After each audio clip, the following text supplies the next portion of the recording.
আমি মোড়ল মশাইয়ের জমিতে যাই। আজকেও দেরি হয়ে গেল, মোড়ল মশাই আজ আমাকে কাজ থেকে তাড়িয়েই দিবে। ঠিক আছে টোনা, যাও, তবে কিন্তু আসার সময় কিছু সবজির বীজ নিয়ে এসো। আচ্ছা ঠিক আছে টুনি, নিয়ে আসবো। এই বলে টোনা মোড়লের জমির উদ্দেশ্যে রওনা হয় আর এক পর্যায়ে জমিতে চলে আসে। এই টুনা, এদিকে আয় তো। জি মোড়ল মশাই, বলুন। তুই আজও দেরি করেছিস, এভাবে চললে আর হবে না। তুই যদি কাল থেকে দেরি করিস তাহলে তোকে কাজ থেকে বের করে দিব, এই বলে দিলাম। না মোড়ল মশাই, আমাকে কাজ থেকে বের করে দিয়েন না। কাজ থেকে বের করে দিলে আমি কি কাজ করে খাবো? আমি কাল থেকে 1 মিনিটও দেরি করব না মোড়ল মশাই। ঠিক আছে ঠিক আছে, এখন কাজে লেগে যা। আচ্ছা ঠিক আছে মোড়ল মশাই, যতক্ষণ না কাজ শেষ হচ্ছে আমি ততক্ষণ কাজ করেই যাব। এরপর টোনা কাজ করতে শুরু করে আর দেখতে দেখতে সকাল থেকে সন্ধ্যা হয়ে যায়। কি রে টোনা, আর কত কাজ করবি? সন্ধ্যা তো হয়ে গেল, বাসায় যাবি না বুঝি? হ্যাঁ কালু দাদা, যাবো তো বাসায়। আমার আর কিছু কাজ বাকি আছে, তুমি বরং আজ একাই বাসায় চলে যাও। ঠিক আছে, আমি বাসায় চলে গেলাম, তুই বেশি রাত করিস না, বাসায় চলে যাস কেমন? আচ্ছা ঠিক আছে দাদা। এরপর কালু সেখান থেকে চলে যায় আর টোনা কাজ করতেই থাকে। আমার তো কাজ শেষ হলো। টুনি বলেছে যাওয়ার সময় সবজির বীজ নিয়ে যেতে। মোড়ল মশাইয়ের বাসায় গিয়ে কিছু সবজির বীজ চেয়ে নেই। এরপর টোনা মোড়লের বাসায় চলে যায় আর মোড়লের কাছ থেকে কিছু বীজ নিয়ে তার বাসায় চলে আসে। এই নাও টুনি সবজির বীজ, তুমি আবার সবজির বীজ রোপণ করবে। ওই বজ্জাত ইঁদুর তো আবার তোমার গাছ কেটে ফেলবে, সবজিগুলো নষ্ট করবে। তবু আমি হাল ছাড়বো না টোনা, আমি সবজির বীজ রোপণ করতেই থাকবো। ওই ইঁদুরের একটা ব্যবস্থা তো করতেই হবে। পরের দিন টোনা তার কাজে চলে যায় আর টুনি সবজির বীজ রোপণ করে আর অনেক যত্ন করতে থাকে। আর দেখতে দেখতে গাছগুলো বড় হয়ে যায় আর নানান ধরনের সবজি হয়।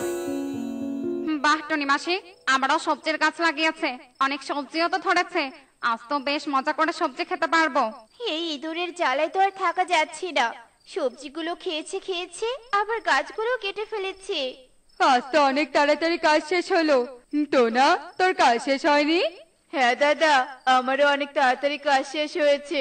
চলো আমরা বাসায় চলে যাই। হ্যাঁ টোনা, চল। এরপর কালু আর টোনা বাসার উদ্দেশ্যে রওনা হয় আর তারা যেতে থাকে। আর তারা যেতে যেতে বনে কিছু সবজি পড়ে থাকতে দেখতে পায়। টোনা, তোর তো বাসায় খাবারের অভাব, তুই বরং এই সবজিগুলো তোর বাসায় নিয়ে যা, রান্না করে খেতে পারবি। আর এখানে একটা পচা লাউ আছে মনে হয়, এটা ফেলে দিয়ে বাকিগুলো নিয়ে যা। ভালোগুলো নিয়ে যাব আর এই পচা লাউ ফেলে দিব, সেটা কেমন হয়ে যায় না কালু দাদা? আমি বরং সবগুলোই আমার বাসায় নিয়ে যাই। আচ্ছা ঠিক আছে, নে তাহলে। এরপর টুনি সবজিগুলো নিয়ে যায়। এই নাও টুনি, কিছু সবজি কুড়িয়ে পেয়েছি, এগুলো তুমি রান্না করো। আর এই পচা লাউয়ের ভিতরে অনেকগুলো বীজ রয়েছে, সেগুলো তুমি রোপণ করো। আচ্ছা ঠিক আছে টোনা, দাও, এগুলো আমি আজই রোপণ করি। এরপর টুনি লাউয়ের বীজ রোপণ করে আর অনেক যত্ন করতে থাকে। একদিন টুনি লাউ গাছে পানি দিতে থাকে। টনি, এই টনি, কে কিভাবে আমাকে ডাকছে? এই যে আমি লাউ গাছ থেকে কথা বলছি, আমি এক ভালো ডাইনি। টনি, তুই আমাকে সাহায্য কর, আমাকে লাউ গাছ থেকে বের কর। টনি, বের কর। ভালো ডাইনি মানে? তুমি এই লাউ গাছের ভিতরে কি করে আসলে? আর আমি তোমাকে কিভাবে বা সাহায্য করব? আমি তোকে সব কথা পরে বলবো টনি। তোদের বনের নদীর পাশে এক গাছ আছে, ওই গাছের নিচে অনেক বালি মাটি আছে। ওই বালি মাটি এনে এই লাউ গাছের গোড়ায় দিলে আমি আমার আসল রূপ ফিরে পাবো। আচ্ছা ঠিক আছে ভালো ডাইনি, আমি তোমাকে তোমার আসল রূপে ফিরিয়ে আনবো। এরপর টুনি সেই নদীর উদ্দেশ্যে রওনা হয়। ওই তো নদীর পাশে গাছের নিচে অনেক বালি মাটি, এখন এগুলো নিয়ে আবার বাসায় রওনা দিতে হবে। আর তার লাউ গাছের গোড়ায় বালি মাটিগুলো ঢেলে দেয়। আর বালি মাটি ঢেলে দেওয়ার সাথে সাথে ডাইনি তার আসল রূপে ফিরে আসে। টনি, তোকে অনেক ধন্যবাদ। আমি এই লাউ গাছে কিভাবে আসলাম তুই শুনতে চেয়েছিলি না? তাহলে শোন তবে। আমি একদিন পরিরাজ্যে না বুঝেই চলে আসি, আর আমাকে দেখে পরীরা অনেক রেগে যায়। এই শয়তান ডাইনি, তুই আমাদের রাজ্যে কি করছিস? কোন মতলবে তুই আমাদের রাজ্যে প্রবেশ করেছিস বল।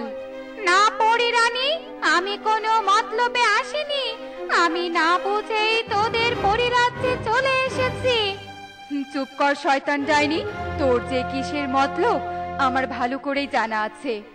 এরপর পরিরানী আমার কোনো কথা না শুনে আমাকে জাদু দিয়ে লাউ বানিয়ে দেয়, আর তোদের বনে লাউ ফেলে দেয়। আর এক সবজির দোকানে এসে পড়ে। সবজিওয়ালা লাউ একটু পচালো হয়েছে বলে বাকি সবজির সাথে এই লাউ বনে ফেলে দেয়।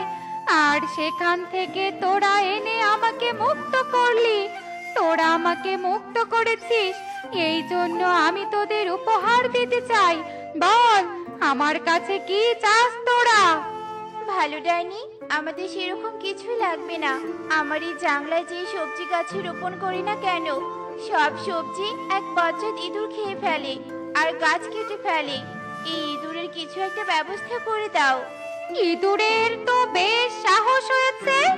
এরপর ডাইনি জাদু দিয়ে টুনিকে একটা লাউ বাড়ি উপহার দেয় আর লাউ গাছে জাদু করে দেয়।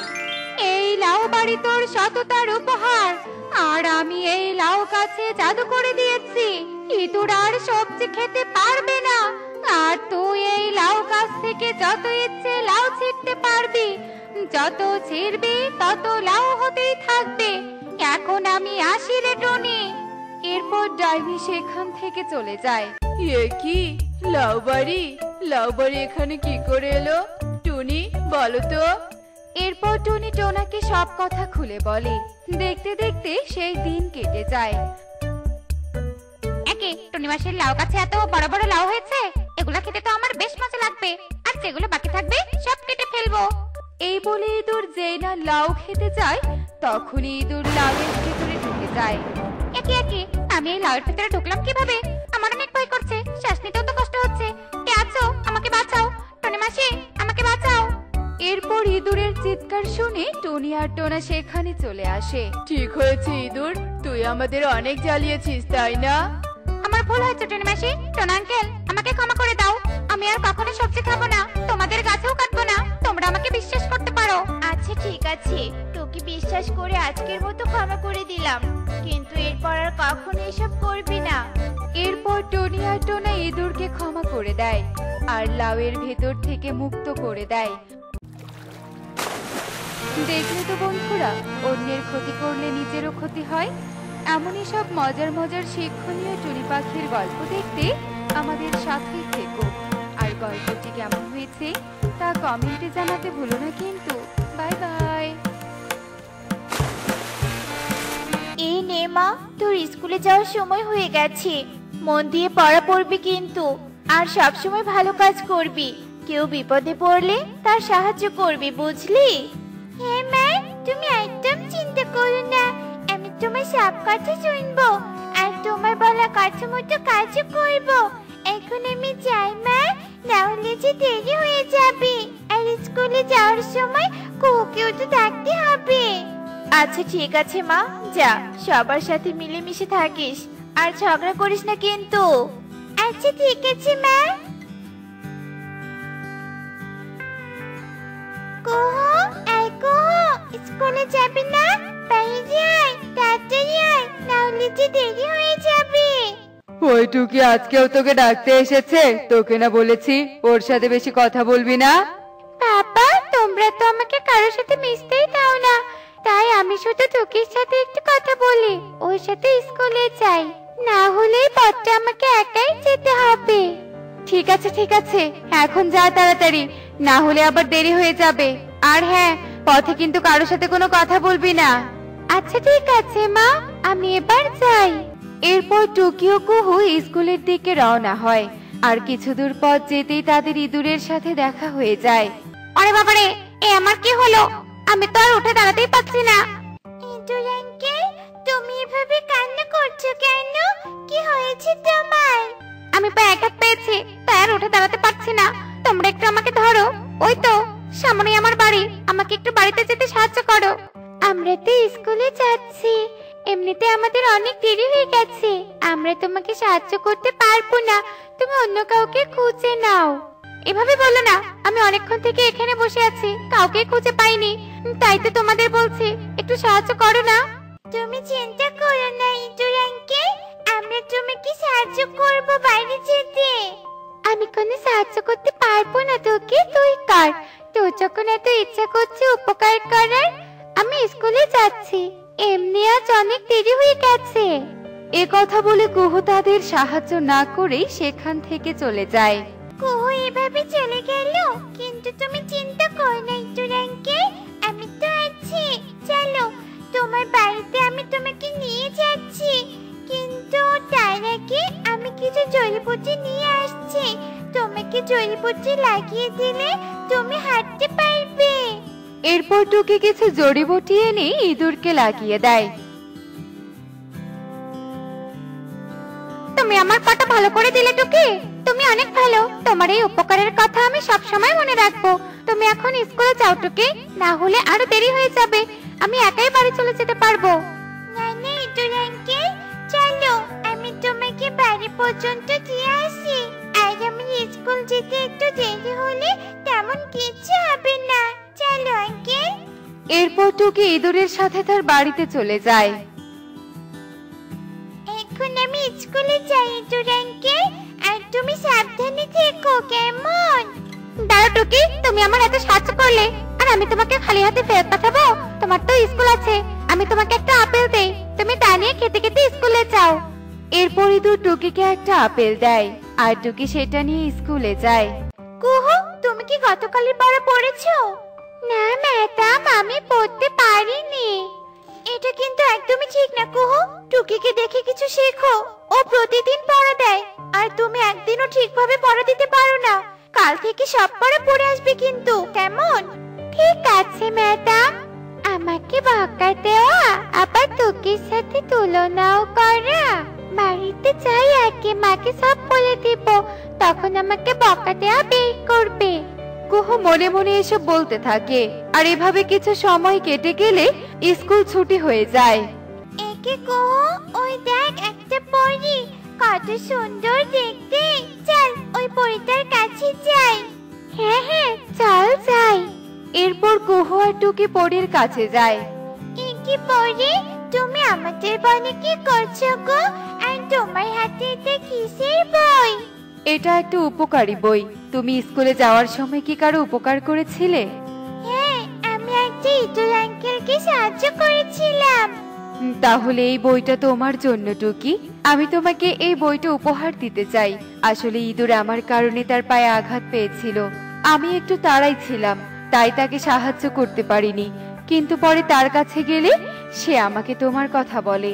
তুমি অনেক ভালো টুকি, তুমি দাঁড়াও, তুমি পড়ালেখাও অনেক পছন্দ করো, তাই আমি এই উপকারী বই তোমাকে উপহার দিতে চাই।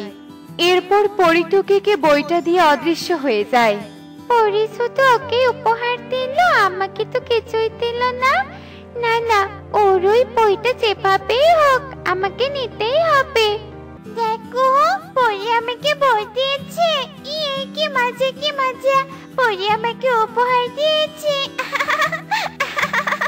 কই দেখি দেখি কেমন বই দিয়েছে। এই বই এখন আমার, তুই এখন এই বইয়ের আশা ছেড়ে দে টুকি। কুহুর এভাবে বই নিয়ে যাওয়া টুকি একটু মন খারাপ করে আর বলে, এগো দাদা, যা চলে তো গেল, এভাবে নিয়ে যাওয়ার কি দরকার ছিল? আমাকে বললেই তো দিয়ে দিতাম, আর এমনিতেই তো ও বই বেশি পড়ে না, কিছুদিন পরে নিজে থেকে দিয়ে যাবে। যাই, আমি বাড়িতে চলে যাই। এরপর টুকি সেখান থেকে বাড়িতে চলে যায়। এ কি মা, তোর ফিরতে এত দেরি হলো যে? এই বলো না মা, আজ পথে অনেক ঘটনা ঘটে গেছে জানো। কি হয়েছিল? না বললে জানবো কিভাবে, বল আমাকে কি হয়েছিল। এরপর টুকি তার মাকে সব ঘটনা খুলে বলে। আমার লক্ষ্মী মেয়ে, সব সময় এভাবে সবাইকে সাহায্য করবি। চল মা, এখন কিছু খেয়ে নিবি। এ কি কুহু, তোর মন খারাপ কেন? মা, আজকে স্কুলের ম্যাডাম আমাকে বকেছে। কি, ওই ম্যাডামের তো দেখি সাহস কম না, আমার মেয়েকে বকেছে। তুই মন খারাপ করিস না, আমি আর তোর মা গিয়ে ম্যাডামকে না করে দিয়ে আসবো, যেন তোকে আর কখনো না বকে। তোমরা এক্ষুনি যাও আর গিয়ে ম্যাডামকে না করে দিয়ে এসো, যেন আমাকে আর কখনো না বকে। ঠিক আছে ঠিক আছে, আমরা এক্ষুনি যাচ্ছি। এরপর কাকুলি ইগলির বাড়িতে চলে যায়। ইয়া ইগলি, ইগলি বাহিরে আয়। কি হয়েছে? তোমরা এখানে কি করছো? কি হয়েছে কি? আর আমাকে ডাকছো কেন এভাবে? তুই নাকি আমাদের মেয়েকে বকেছিস? কুহু তো অনেক ছোট, ওকে বকেছিস কেন? আমি তো ওকে বকিনি, আর ও একদিনও স্কুলে পড়া দিতে পারে না, তাই আমি ওকে বলেছি যে টুকির মতো যেন প্রতিদিন পড়া পড়ে আসে। আর তাছাড়া আমি কুহুকে তেমন কিছুই বলিনি। মানে কি আমাদের মেয়ে মিথ্যে কথা বলেছে? শোন ইগলি, আজকের পর থেকে ভুলেও আমাদের মেয়েকে বকবি না, যদি বকিস তাহলে তোর খবর আছে। কুহুর পড়া না হলেও আমি শাসন করতে পারবো না? না পারবি না, আমাদের মেয়েকে শাসন করার জন্য আমরা আছি। এ কথা বলে কালু কাকলি বাড়ি চলে আসে, আর এভাবেই সারা দিন কেটে রাত নেমে আসে।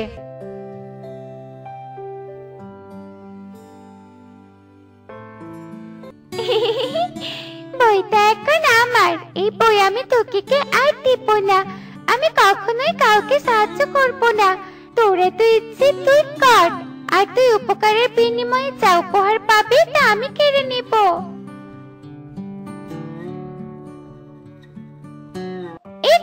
এই বই এখানে কি করছে? এটা তো আমি নিয়ে গিয়েছিলাম। এ কথা বলে কুহু বইটা হাতে তুলে নেয়, আর বইটা খুলতেই কুহু পরীর রাজ্যে চলে যায়। আমি কোথায় এলাম? তোকে কোথায় তুই? আমি এখন কি করব? এই জায়গাটা তো আমি চিনি না। কুহুর কথা শেষ না হতেই সেখানে একটা পরী চলে আসে। তুমি বইয়ের ভেতরে চলে এসেছো, আর এটা আমার রাজ্য কুহু। আমি এখানে থাকতে চাই না, আমি আমার বাবা মার কাছে যেতে চাই। আমাকে আমার বাবা মার কাছে পাঠিয়ে দাও।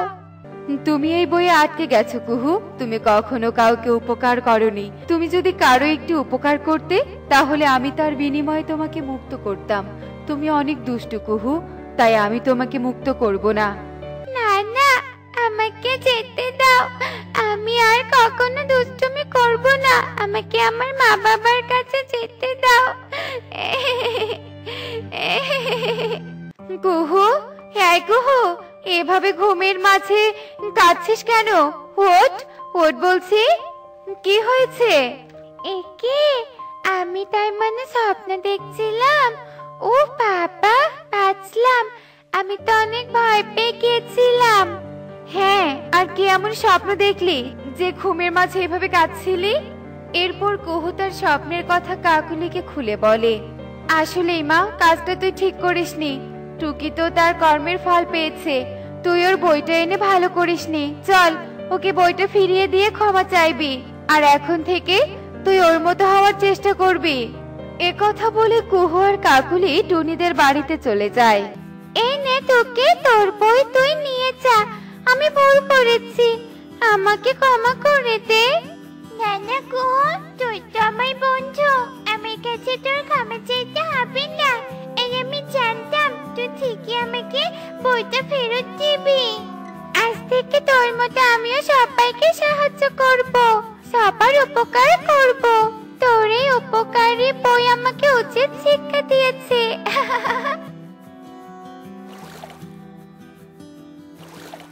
তো বন্ধুরা, দেখলে তো, ভালো বই একটি জাদুর বাক্সের মতো, যা খুললেই গল্পের দুনিয়া।